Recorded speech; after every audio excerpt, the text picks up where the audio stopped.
On the Wado Radio Show. Yes, it's DJ Wado. It's the Wado Radio Show. It's more than music. It's ministry. And we got Mr. No Compromise himself. I'm doing Jesus. GS is on the line with us from Houston. What's up, homie? Hey, man, what's going on with you, boss, man? I'm good, man. Man, I'm good. You good. We all good. I told you this snow is melting out here, man, so I'm real good right now, bro.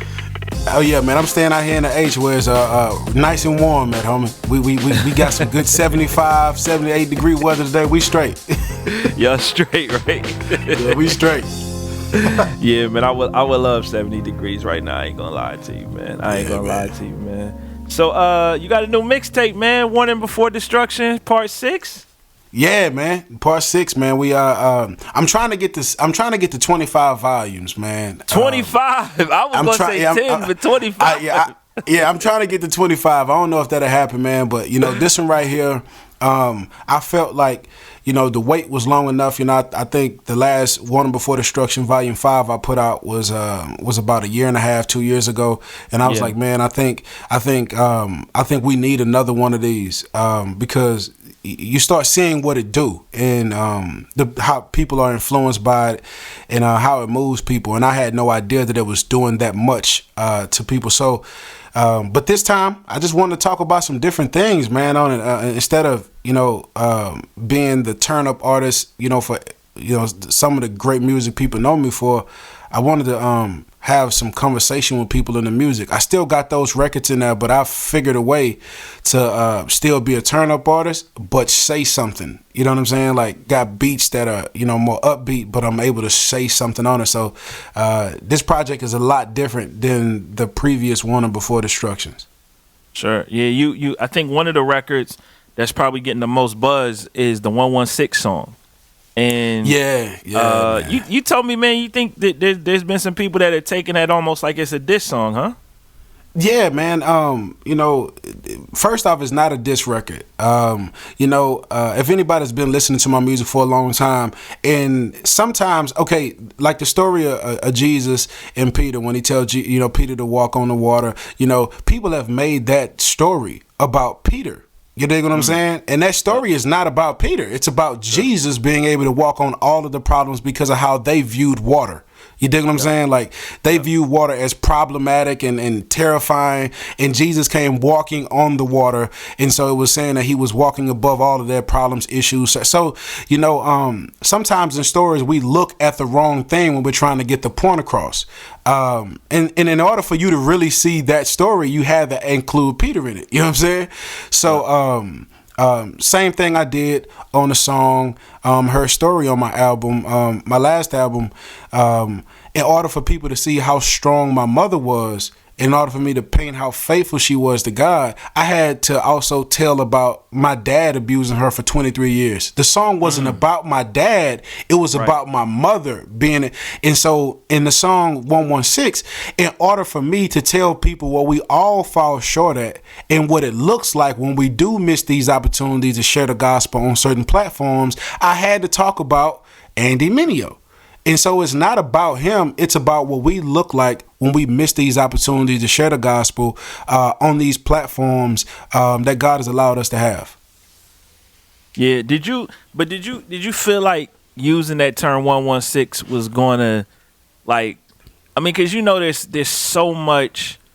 I hate to use the word controversy because that can be seen as a negative site, but there's so much chatter about them, in the direction they're going and all of these different things that, you were going to get some of that type of feedback just because of where we are right now.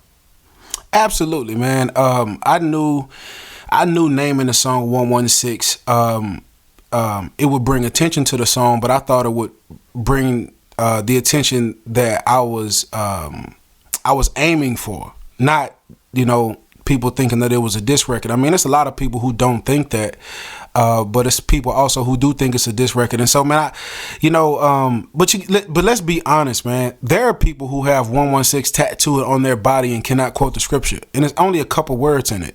You know what I mean? And so, and there's some people who have 116 tatted on their skin for the rest of their life, who are unashamed. Yep. You know what I'm saying? Like Yep. you know, and who are not. You know, they so I was just talking, you know, to us to like, you know, let's just do better. You know what I mean? Like let's try to be a better you know, a better Christian, a better follower of Christ every single day. Let's try to be the best, you know, that we can be for the Lord every day. And it's kind of like me telling them that I'm wrong too. I understand that I'm talking to myself as well. And I've invited you in to hear this conversation that I was checking myself. So yeah, man, I knew that the record would get some attention. And I knew that some people probably would take it, you know, this way, man, but I didn't mean nothing against Andy or any of that thing, man. You know, the circle that I run in, a couple of these guys are very, very close to Andy, and if I had a real problem with him, I would have contacted him personally. But like I said, in order for me to highlight one issue, I had to highlight another, you know, and so that's how I chose to write it. Yeah, I like how in the song, you know, it's almost like, you know, you almost basically say, man, it's all relative. Like, yeah, Andy did this on this platform, but we do it every day at our schools, on our jobs, in our neighborhoods. There's times where we ain't share the gospel either. Yeah, but we do it in our homes. Yeah, you know, with our children and our wife, like, you know, we miss opportunities to, you know, to share the gospel with our children when they come home from school and something didn't go cool at school.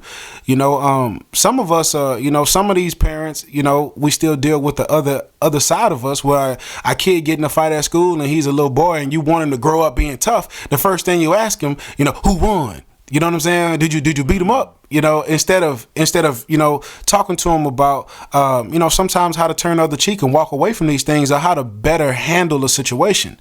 Yeah, how to resolve conflict. Yeah. I had that conversation with my nephew that I raised as my son. You know, you know, he got in high school and he ended up, you know, being 6'5", taller than all other kids, and, you know, real popular, one of the most popular kids at the school last year.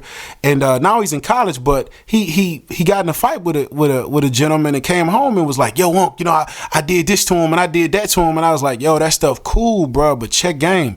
Like, you know, he don't have nothing to lose. Wow.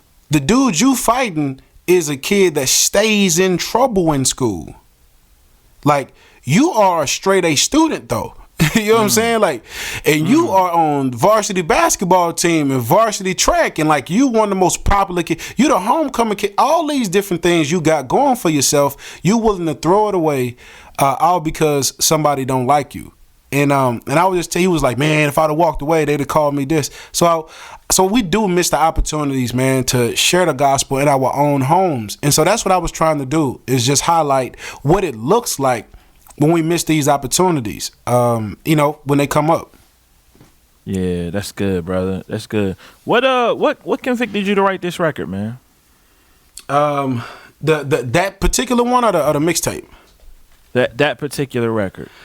You know, that interview, man. The interview that he did, and you know, he had two opportunities, man, to tell them what it was, and he missed those opportunities. And the thing is, I didn't know anything about it. I'm always trying to network or do some sort of business or something, right? So I was doing that, and all of a sudden people started tagging me in a post that was made by another Christian rap artist online, and he was like, they was going at Andy tough, bro. I'm talking about when it happened, I'm talking about Christian rappers was on his head tough. And so I go on it and I realize how much influence as Christian rap artists and public figures that we have.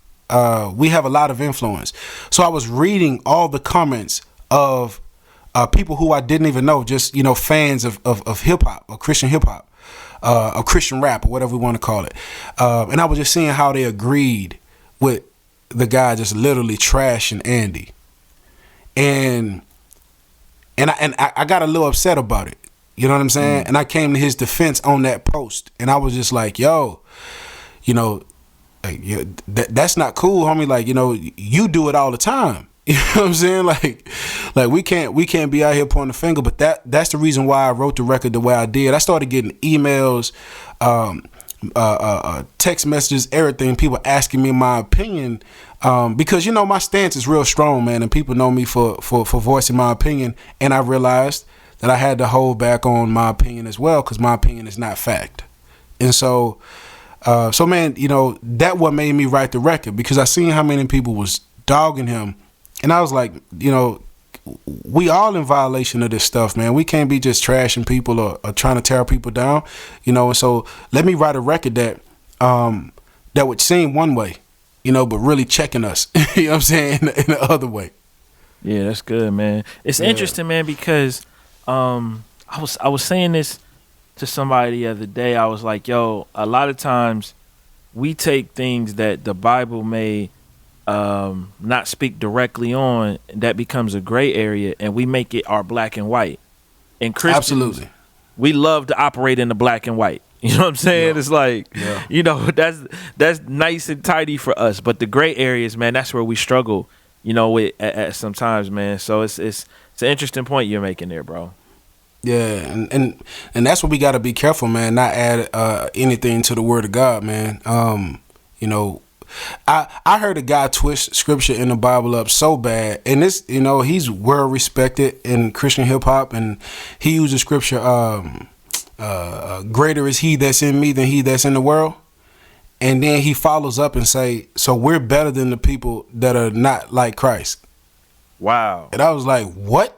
Like, and I mean, if you get online and you put that, and then people begin to be like, yeah, I feel you. You start having a whole bunch of people, you know, run with it. Like right now, you know, and I wouldn't say it's a hot topic. It's actually tragic. You know, to see all of these guys just really falling away and even walking away from the faith. And and you starting to see it's trickling, man. You start, you know, you see these guys doing it, then all of a sudden people who follow them say, you know what, I feel the same way he feel. And then they're doing the same thing. I don't know if they really understand the magnitude of what they're doing, you know. And so, you know, we have to be examples for the people, you know, for somebody. Man, let's just be honest, bro. You know, you're a DJ. You make great music. You represent our genre and what we do on the highest level and with excellence, bro. And people listen to your station all the time. And sometimes this is the most God they hear in a week. Yeah. You dig what I'm saying? Yep. And if this is in fact Christian radio or Christian music, I would only think that we should put, you know, our Christian views in it. Biblically, you know. And so, but that's the thing that's hurt me, man, is that everybody follows the wagon, but you don't know that the wagon wheels on it about to fall off. Man, bro, what you're saying is so dead on. And I had some people that suggested when, you know, like Jahaziel had his situation, you know, Isaiah Ziv, the Kid Chop, that we shouldn't talk about these things. And I'm like, no, we there has to be a way that we can talk about them, because you have to be able to help educate people and process through what's going on. Like, if you don't say anything, you almost give credence and credibility to what he's saying as valid reasons to leave the faith. And you want to protect people that are in the faith from succumbing to those same, you know what I'm saying, temptations, fallacies, and lies, bro. Yeah, absolutely. And I think that's where we mess up at. We allow people to, and this is Christianity, we allow people to make mistakes publicly, and then we want to fix them privately. Yeah. You know what I mean? Like my pastor, bro, he makes mistakes privately and fixes them publicly. We was at a church service last year, and we was wondering why he came out of his office a little late, because normally he's in the service, and then he goes up to preach. But we noticed that he was a little late, so we had to add a couple of things to the service because I'm a minister there. And so he comes out, and then he apologizes to the congregation. And after he apologized to the congregation, he apologizes to his wife. And we had no idea what was going on. And he told us, he said, I haven't been the greatest husband this week. I haven't listened to her. I haven't spent time with her. And I just want to apologize. And I just thought to myself, like, man, if this is a man of God who, and this church is like, you know, a couple of hundred people in it. And if he can do this publicly for something that happened privately, why can't we respond to something that happens publicly? You know what I mean? And and when we respond to something publicly, they say, "Oh, you don't have any grace, or you don't have any," man. But when we don't respond to something publicly, you know, you start having people turn away from the faith, like some of these other guys have as well. And those are the things that, you know, we have to protect the sheep in some way. It's a lot of people, man, who literally follow my music. They wait on my post every day on Facebook. They love to see my Instagram. Like, you know, we have to make sure that you know, we're upholding these things for the right reasons, not for the fame, but for the preservation of our beliefs, man. You know, I would hate our generation to be the generation that really fails God. You know what I'm saying? Like, yeah. Like I know I'm talking about on a massive. I would hate for it to be us. And so, man, that's why I go so hard, you know, with what I do, man. My music, my views, no compromise, and all those things, man. Because I believe that we have to uphold Christianity, man, and the teachings of God and the gospel to a level, man, and stay at that level, and not make Paul the standard, and not make Peter the standard, but make Jesus the standard. Man, you talking right there, brother. Yeah, man. You talking right, man. That's so good, man. That's so good, brother. So Datin was talking about it the other week on the show. You, Bizzle, Sevin, Datin, Truth Music Tour. Yeah, man. Yeah. Matter of fact, Datin just dropped his album, The Roar, Rise of a Revolution. Listen, this cat is ridiculous on it, man. I had a chance to listen to it a couple months before it released. Lyrically, he's a monster. You know, if you know anything about Datin before Christian hip hop, you know, he was a battle rapper. He was chewing guys' heads off then. Like now he puts words together that you wouldn't even think even rhyme. So, but his project is drenched with the boldness that a lot of us have in Christianity. His project is crazy.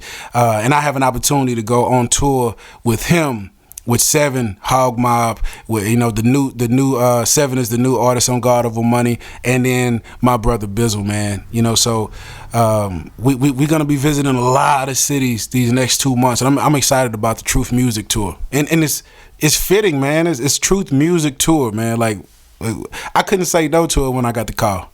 You know what I'm saying? Like, for real. I couldn't say no. I was like, yo, I don't care what we doing. Let's go. I feel you, man. Yeah. And you know, I think it's dope, obviously, man, that you and Bizzle continue to work together. You know what I'm saying? Yeah. You know, because I almost feel like, bro, like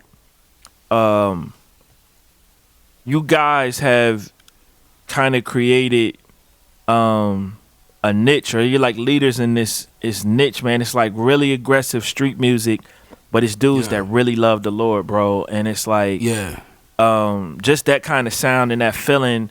You know, Sevin too. You know, Sevin's been doing it for a long time. Vassier.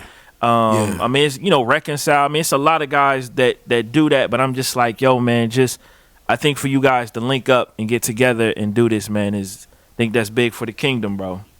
Yeah, you know, it's you know, me and Bizzle go back all the way to like 10th, 11th grade in high school. So, you know, we've been knowing each other. Yeah, we've been knowing each other for a minute. And I was signed to God Over Money when I first came in, and then we parted ways, and I started I'm Doing Jesus, my record label.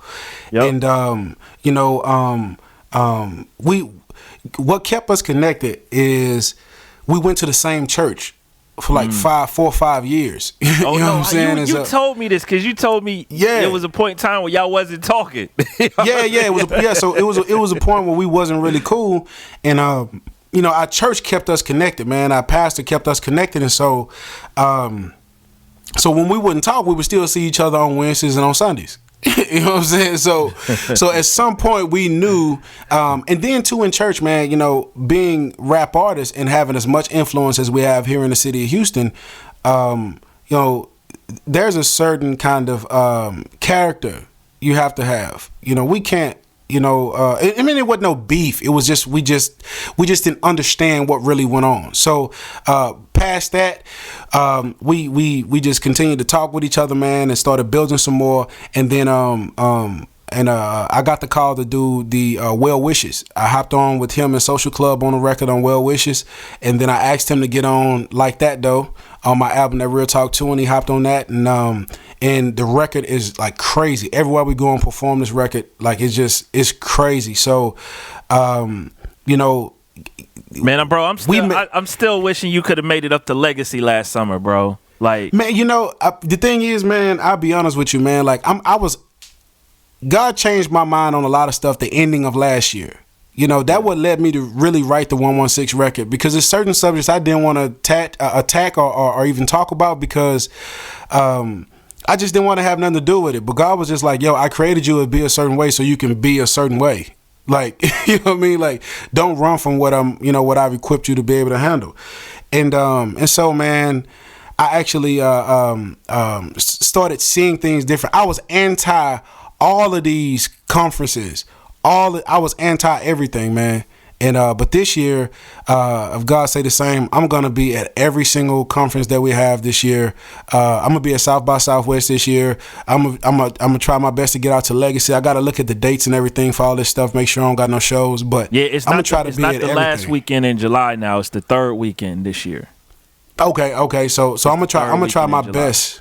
Yeah, I'm gonna try my best to get involved with some things, man. But yeah, like you were saying earlier, Bizzle and I have and it's crazy. Lavoisier on his Periscope, he attacked this subject about if I'm verbally and lyrically bold, and another person is not, doesn't mean that they're not bold for the Lord as well. You know, they don't love God as much as I do, and that's the way I see it. You know, my boldness is just demonstration. You know what I'm saying? It's the way that I carry myself. It's the way that I see God, because I come from an aggressive background.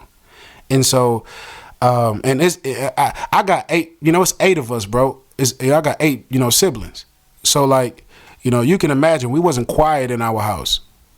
You know what I mean? And so everything we did was aggressive. We fought with each other, fist fights and everything. So everything we did was aggressive.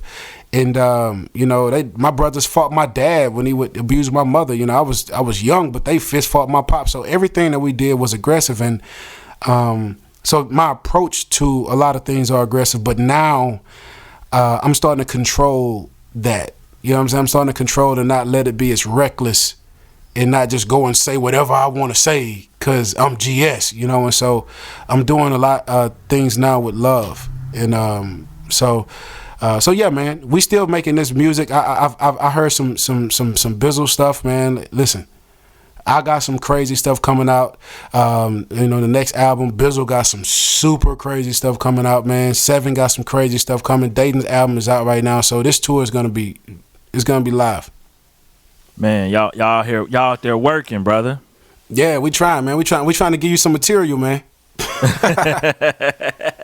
Yeah, I feel you, man. I've never asked you this, man. Like, musically, who are some of your influences coming up, bro? Coming up, growing up in Houston and the culture in Houston, you really never listen to nobody outside of Houston until you got older. Wow, was that strong, huh? Yeah, man, it's like living in Oakland, bro. Like, wow. Keek the Sneak and Mr. Fab and all these people, like, it's cats that don't listen to no, like, I never heard of these guys until I moved to the Bay Area. Wow. You know what I mean? And I was like, yo, these dudes are famous out here. They selling out the entire Bay in 2 hours when they drop an album. Wow. And but Houston, that's all I listened to, man. I grew up listening to Swisher House, Michael 5,000 watts with all those mixtapes he had, sure. So I did I was one of those dudes in high school, in middle school and in high school with the I'ma come down, I'ma come through, you know what I'm saying? I did all that, you know what I'm saying? And yeah, man. So I was the coming down dude in school, man. I was always coming down. Always coming down, bro. You was messing with DJ Screw too? You know what, man? Screw was on the south side. I was born and raised on the north. I was born in Fifth Ward. Lived in Trinity Garden. So like, I got you. Yeah. Houston. If you drive one side of Houston to the other, it's like 2 hours. So wow. like, yeah. So like the north side, we got North, you know, northwest, northeast, and all that, like we fooled only with our side. Like I never went past downtown until I was probably in high school to go to the south side. Yeah, never. Like we never fooled over there. It was always, you know, we over here we rock the braids. You know what I'm saying? We braid our hair. We, you know, starch down pants. We got the candy blue, candy paint cars. Over there on the south side, they wore the fades and they had the candy red cars. You know what I'm saying? Like, so it was, you know, over the north side it was the Crips. On the south side it was the Bloods. So like, that's how we rocked out. Yeah, and so we was not together. You know what I'm saying? When I was coming up, so we always listened to nothing but north side artists. And then after all them beefs started happening, you started seeing people collaborate. And then all of a sudden, man, the city got united, and now it doesn't matter where you at. We all rep H-Town. It's not about repping North Side or South Side no more. It's just all H-Town. That's crazy. I didn't know it was that kind of energy out there like that. Oh man, sense, listen, but I didn't. You go over there, you getting you go over there, you getting robbed, you getting shot, and they gonna make an example out of you. And the same thing if folks come over here, they would have did the same thing back then. But now it's different. So. So when that happened, you know, I was open up to a lot of DJ Screw artists and stuff like that before he passed, and then I started expanding, man. I started listening to a lot of East Coast rappers. I used to listen to 50 Cent before he got his before he, you know, before his voice changed. I listened to a lot of his music before his voice changed. Yeah, man. Before, you know, he started sounding different. Listened to a lot of Fab. Like a lot of Fabulous, bro. I you know, Lloyd Banks, all that G Unit stuff, man. I was really on that stuff tough, and then I started getting into the Jeezy, the T.I., the Rick Ross, you know, because they were from the South and they was popping. So coming up, that was a lot of my influence, man. And you know, I don't know if people hear it in my music because I don't listen to the stuff no more. Well, that's part of the reason why I asked, because I can usually tell like it's one thing when people bite, but I can even a lot of times tell just as a DJ who's certain influence. I can never really tell with you. That's part of the reason why I was just curious. Like, man, I wonder who influenced this guy. You know? Yeah. Now, man, I haven't listened to secular music, man, in about 6 years. So like, wow. Yeah. So what I do is I get a beat, man, and however I feel. Like, I'm gonna tell you what keep me connected to the streets. Like my nieces and my nephews, and a lot of the dudes that I minister to that's still in the hood. They like, you know, they always talking about what's going on with this person, what's going on with that person, and for some reason, Future. Everybody listen to Future. So like every car passing by, Future's massive right now, bro. Yeah, like, you know, every car passing by, you hear him. So you hear the kind of music that they like, and you're just like, yo, like this stuff is whack, bro. Like, and you wanna make music that combats that, because if we just continuing to, you know, to plug in our community, drugs, murder, sex, the three things that has damaged our community. How do we expect it to grow? Yeah, Future's like what 50 was in the hood in the early 2000s. How every car was just playing Wankster. Like that's Yep. Right. Yep. Real talk. Yeah, it's crazy. He got the hoods on smash. Let me ask you this too, man. Just about Houston.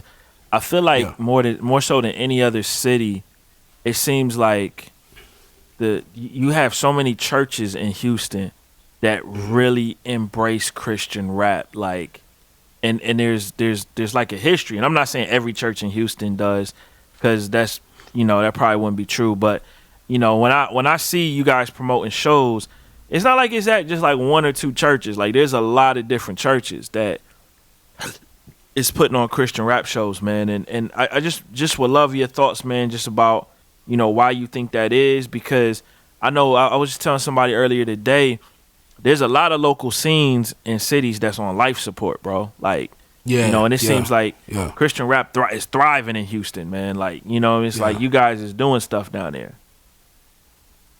Yeah, you know, we I think it's just like any other thing. You know, when I go to certain cities, I think certain cities have like a atmosphere about it, or they have a character about their city. There's certain cities where there are skate parks everywhere. You know what I mean? And like you like, why are they skate? But that's all everybody there in the city do, right? Yeah. And so here in Houston, there's, you know, churches everywhere because everybody goes to church out here. Now, everybody may not live it, but everybody goes to church. And then now we have so many Christian rap artists. So all of these churches have gotten to the point where they have built relationships with some of these Christian rap artists that are genuine. And for, you know, whatever the reason is, they know that their mission is genuine, and they want to be a part of that mission. And so some of these churches get on and say, hey, you guys want to put on a Christian concert? You can put it on here. But there are some churches here that are still kind of like, I don't know.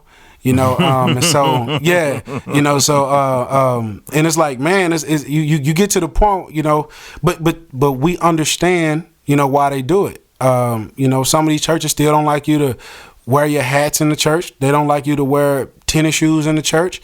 They don't even want you to pray with a hat on your head. So, you know, all of these different things. Yeah, we deal with so many different things here because we have a lot of that freedom. It's not as easy as you may think it is. We have to deal with a lot more stuff because it is easier to get churches involved. And, you know, churches start looking at the fact that they can make money off of Christian music because not all the churches here are here for the community. And so, you know, just like anywhere, man, you know, just like anywhere. But yeah, you know, Houston has a lot of churches and they have embraced it because we have a lot of Christian rap artists that don't all go to the same church. Yeah. Wow. Yeah. Yeah. Yeah. That's massive, bro. Like you guys do like this. The South, I always say the South is just like a whole different world when it comes to church than up here, because it's almost like it's a culture, like, you know, especially even with the mega churches, bro. It's like, you know, somebody do public relations, man. They may work for 3 or 4 different churches in the span of 10 years. Just, you know what I mean? And it's like that doesn't exist up here, really. Yeah, that's one of the things that I love about Houston, though. A lot of the churches here, I think right now, for some reason, a lot of the churches are banding. They're banding together like they're, you know, they want to partner with each other. Whereas, man, you can have a church literally across the street from you, and they didn't want to have anything to do with what you had going on. They had their congregation, you had your congregation. Now it's about the body of Christ, and that's the thing that I love about the city of Houston. We're coming together, you know, as a community of believers. And we're just trying to get God's, you know, mission done is sharing the gospel and introducing people to, you know, a God that we have been familiar with for quite some time now, and that they have been blessed by and from, and don't know that it comes from him. And so I think, man, the city is changing in a lot of ways in that regard. But here's the thing too, man, you know, you got, just like you got cliques in high school, cliques in college, cliques in Christian rap, you got cliques in the church. Oh, and so, so, man, once you dig through and fight through all of the rubble, you know what I mean? Like, you know, you able to really get some stuff done, man. But, you know, Houston is really, really doing. But you know what? You know who I give props, you know, the city I give props to, man. I went to Atlanta a couple weeks ago and was out there with Scott Free. Yep. And the homie Zarub. And you know, me and Bizzle performed out there for the Rep the King Mag release or first concert series, man. And I'm gonna tell you, it was so many Christian rap artists that just came to support, bro.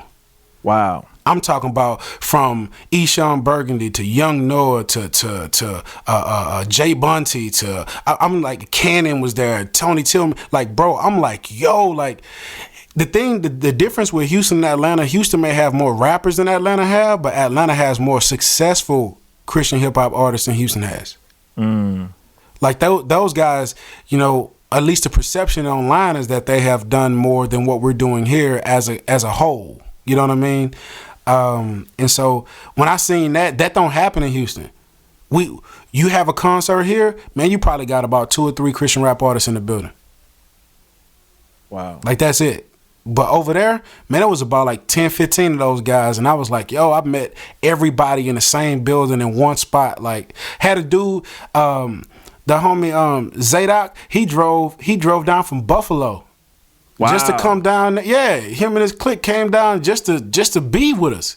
Like, I was like, yo, this is crazy. That's a long drive, bro. Yeah, man, I was like, yo, this is but like you don't get that kind of love out here, bro. Like, that doesn't happen because everybody got, man, it's a concert every weekend out here. It's a concert every weekend out here. So artists be like, yeah, well, you know, if I don't catch him this time, I catch him next month. He'll be back. Wow. Yeah, so, you know, I think in a way it's cool, but then in another way it's like, ah, man, come on. Yeah, that's a whole different energy, bro. Yeah, but it's growing, man. I think the genre is growing, and I think you know, we're doing a good job at giving people great quality music now. Yeah, that's a whole different energy, bro. Wow. Yeah, man. Dang, that's crazy. I'm tripping. He drove from Buffalo though. That's like, bro, I just googled. That's 13 hours, dog. That's 13 hours with no stops. Yeah, man. Yeah, and that's the thing, man. Like, it's.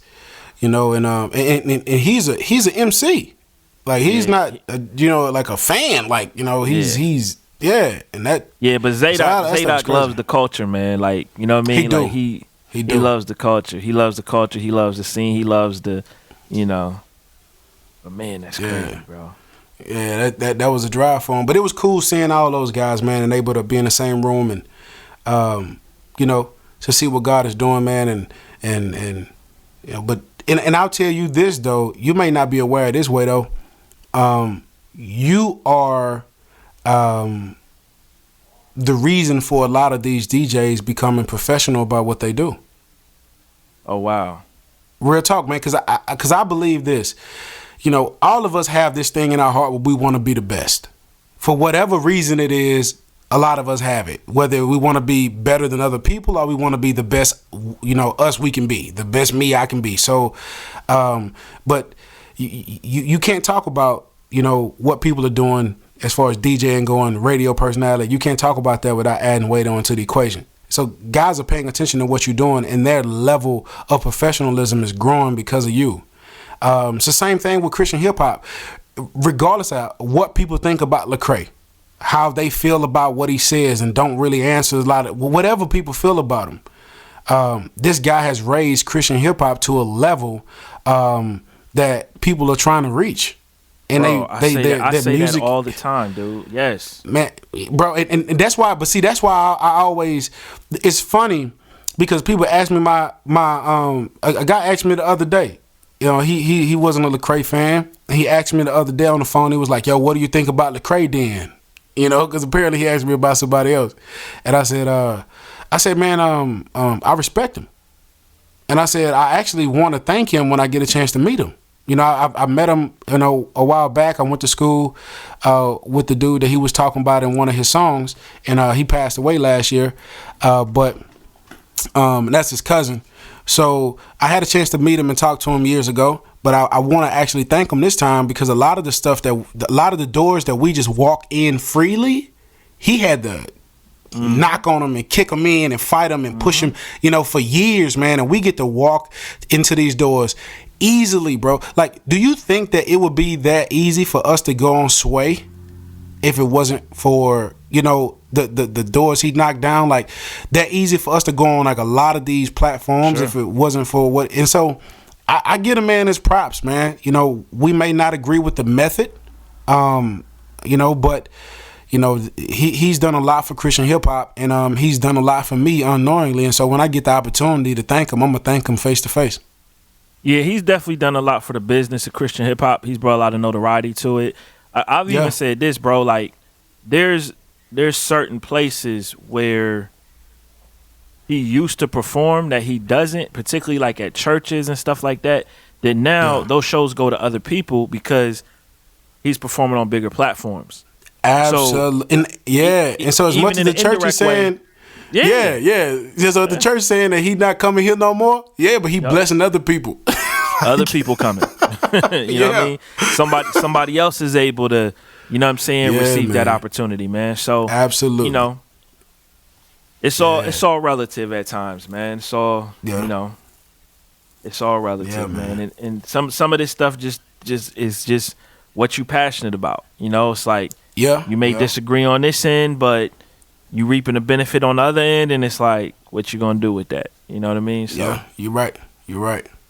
yeah, it's good stuff, man. So so how long you guys gonna be on tour, man? It's like a 2-month tour or something like that, right? Yeah, it's gonna be a 2-month tour, man. We have I think we have somewhere between 15 to 20 stops, somewhere around there. Wow.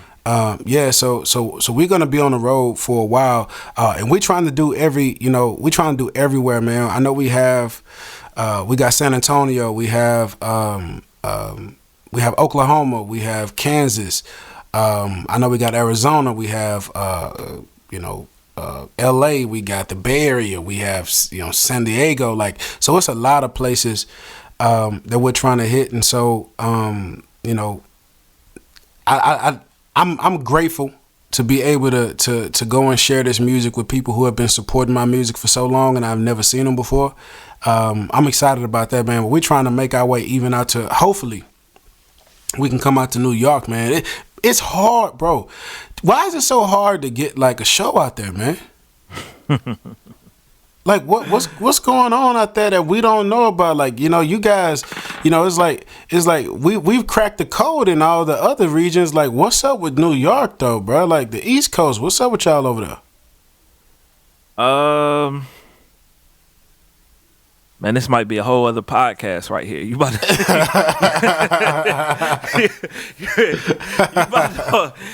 to open a can of worms that I don't know if you really want to open right now, man. I'm just asking because I don't know, man. Like I have no idea. This is the simple way to put it, bro. Yeah. People don't like working together out here. That's what it is, and it's like this isn't a market. This isn't a market where, unless you got a lot of resources, you can't really get it done by yourself.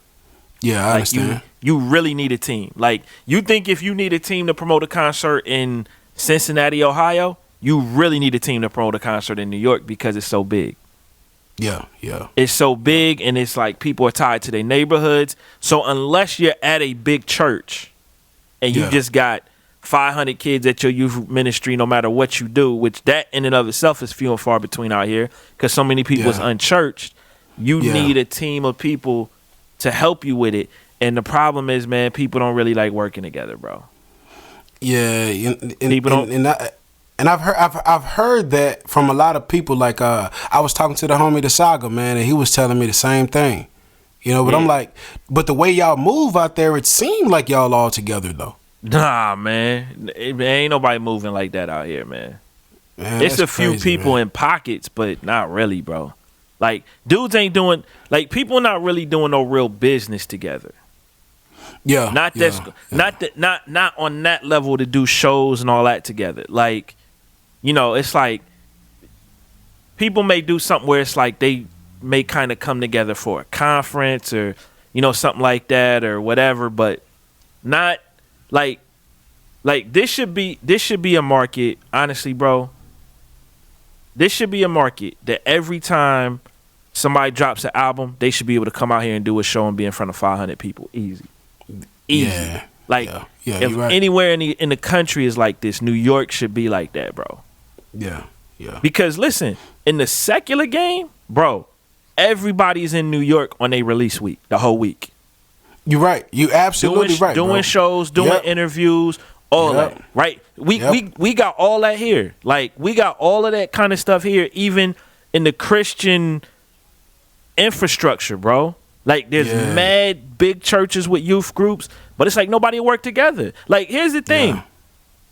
Even, like, if I was a youth pastor, bro, I was a youth pastor at a big church, man, you get with 3 other mega church youth pastors and you say, you know what, man, we're going to, like, once a month, we're going to bring a national artist up and they're going to perform at all of our churches, and we'll split the cost of flying them up here, and, we'll pay them an honorarium and make it worth their while. Like, you got that up here, and that could be easily done. And it wouldn't infringe on nobody.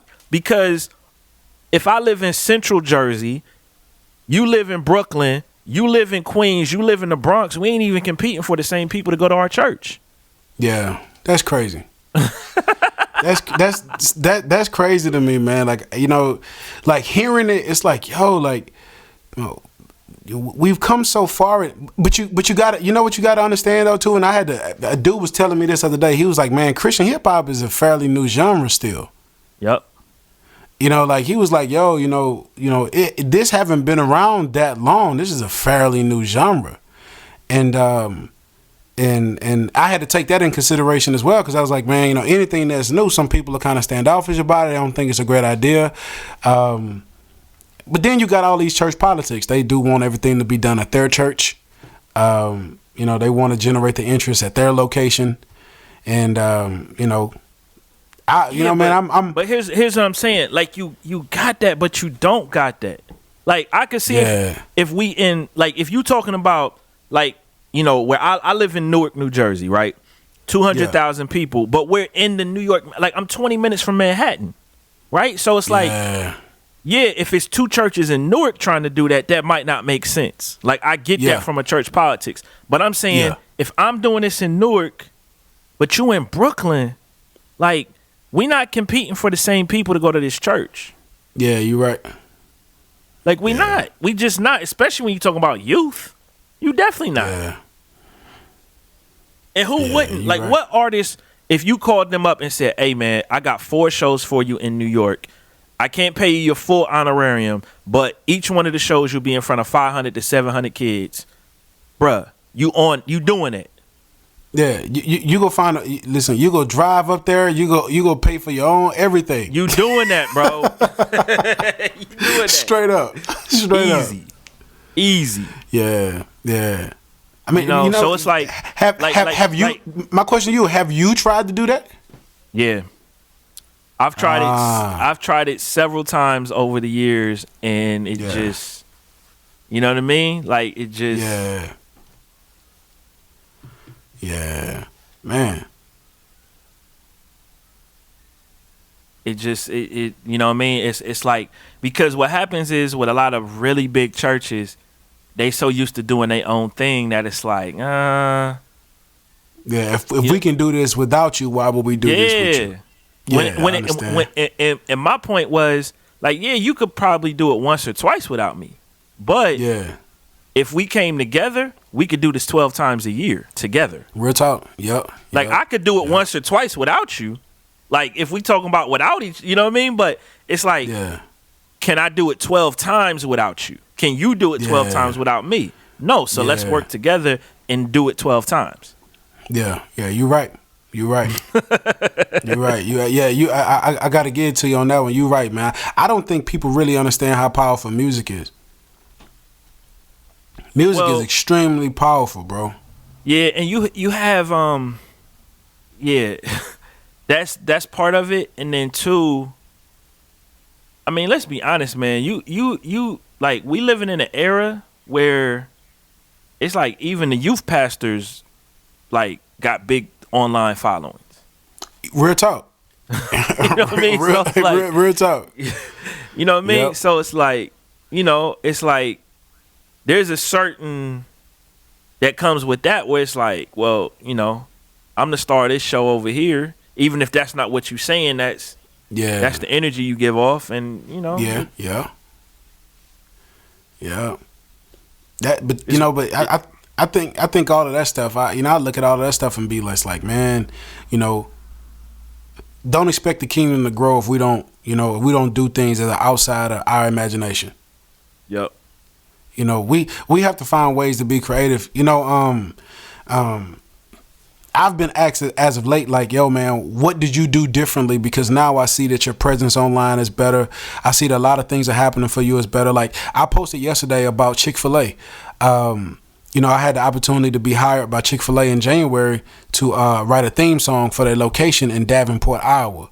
And the funny thing is this: when I was coming back from Atlanta, I was on the shuttle bus because my wife and I did a parking ride. So we get on the shuttle bus and there's this white couple on there, and I had a No Compromise shirt on, and the guy asked me, what does a No Compromise, what does that mean? And I said, it's a faith-based shirt, man, just basically not compromising anything you believe, and he said, I kind of figured it was. I came back from a retreat. And so make a long story short, this guy happened to own 2 Chick-fil-A's here in Houston. Now, I don't know if you really understand. If you own 1 Chick-fil-A, you solid. But if you own 2 Chick-fil-A's, you solid, brother. Well, I mean, here's the thing: they don't even let you own more than 2. Bro, and I didn't even know that this guy was who he was, and he was talking to me like he was more interested in who I was, opposed to me being interested in who he is. And as we began to talk more, he said, "Hey man, here you go." He gave us some gift cards. And after he gave us the gift cards, I'm sitting back like, yo, I'm enjoying, the conversation with him. He tells me that he owns these locations, and so I write the song for them, right? I write the song for him. That man. Hello? For Chick-fil-A. Yo, you there? Yeah. Oh, my bad. So no, so I write the song for him, and after I write the song for him, he told me, send the song to me too. I would like to hear it, and so I said all that to say this: there's a lot of things that I had to do behind the scenes because I realized that the kind of music I make, there's really no lane for it, bro. When you think about the record labels that supports like kind of like trap music that has lyrical, like my music that I make is very lyrical. I'm saying I'm using double entendres, triple entendres, a whole bunch of different stuff, and just 1 or 2 bars. There's no other record label that pushes that kind of music.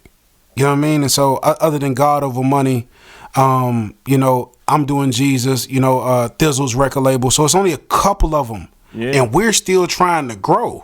You dig me? So it's not a lot of outlets for cats who make music like us. So we gotta figure out. We gotta make our own opportunities, and we have to do things that are a little different than Christian hip hop. Because if we don't, man, we won't be around long. And so that's what I did, man. I just was like, I want to cater to the people who my music caters to. I want to be able to build this style of music that I create as well. Because when I think about any other artists that make like aggressive trap sounding music with as much lyrical content in it as I do, is I honestly can't think of another one, but I could be wrong as well because I don't listen to very much Christian hip hop, but it's not very many of us if it is, and so I had to create opportunities for myself, man, and do certain things in business that benefited, the continual, success of what the style of music that we create, man. And so it's hard trying to give a person, hey, man, I did this, and this, when that ain't what you did. And I think when people ask the question, man, how did you such and such, or how did you, it's not a one like word answer. You know what I mean? Like I can't even write it down and give it to you. I mean, God did all of this, and half of it I don't even know how he did it. You know what I mean? Like, it's only a handful of artists getting played in Chick-fil-A. Only a handful of us. Bro, that's massive. Yeah, you know what I mean? And you walk in Chick-fil-A and you hear GS playing, and you like, yo, that's it's crazy to me. Bro, you know how crazy it is? The mother of my child, homie, called me yesterday. It was congratulating me, dog. Wow. Like, me and her, we cool, but like we ain't cool. Like we good. You know what I'm saying? Like, yeah, like we good. We ain't got no problems with each other, nothing like that. But but for her to see that, I'm just like, yo, that's crazy to me. So she was calling yesterday, but I'm seeing what God is doing, man, and I just hope that he continue to shine this light on me, and I'm able to continue to shine the light on him, because that's ultimately what it's all about. Man, that's good stuff, man. GS, man, I appreciate you, brother. I do, man, and I definitely be praying for y'all on this tour, man, because it's a dope opportunity, but also know, you know, it's not easy being away from your family for a period of time as well, man. So, you know. Yeah, and I just got married like almost 2 years ago, so my wife is still kind of, you know, she never had to sleep without me being here. You know what I mean? Yeah. Either she traveling with me, or you know, or the, you know, the shows are close, you know, by the house, and you know, but this one is different, and so I told her, you know, just be prepared, and so even my church, man, you know, I'm a minister at my church, you know, the youth, and I'm now gonna be doing the young adults Bible studies, and my pastor was just like, yo, you know, you don't get these opportunities, you know, a lot of people don't get these opportunities, go get it. And, you know, just you know, make us proud while you're out there and come back home with the W. I was like, bet, let's get it. You know, so, man, that's dope. They supporting you like that, man. That's killer. Yeah. Bro. Yeah, man. So it makes it easy. It makes it easy for me to go out, you know, do what I do, man, and just be me, bro. You know, it's easy. What's up, man? That's good stuff, bro. Well, GS, man, I appreciate you, brother. I really do, man. And you know, man, hopefully y'all be able to get up to New York, man, and we can get it in up here, brother. Hopefully, man. Hopefully, man. Definitely. Yeah, man. On the Way Out Radio Show.